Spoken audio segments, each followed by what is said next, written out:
Jordi Carbonell.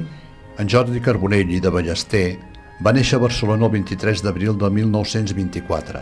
Es va llicenciar en Filologia Romànica per la Universitat de Barcelona i des del 1969 va ser professor de la Universitat Autònoma de Barcelona. Fruit de la seva lluita contra la dictadura, va ingressar 2 vegades a la presó, on va ser torturat.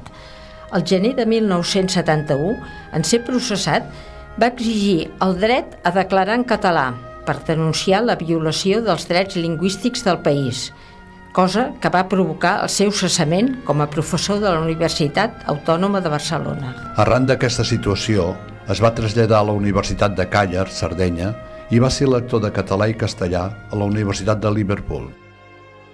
Membre fundador de l'Associació de Sociolingüistes de la Llengua Catalana i de la Societat Catalana d'Estudis Històrics, va dirigir la Gran Enciclopèdia Catalana del 1965 al 1971.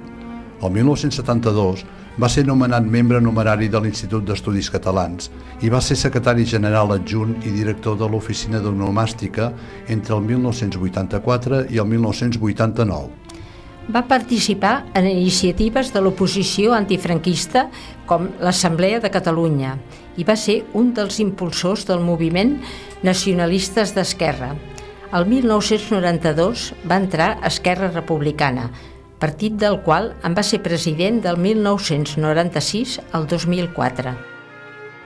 Ha estat mereixedor dels premis més prestigiosos del país. Va morir el mes d'agost de 2016 a l'edat de 92 anys, després d'una llarga vida de compromís per la independència, la llengua i la cultura dels països catalans.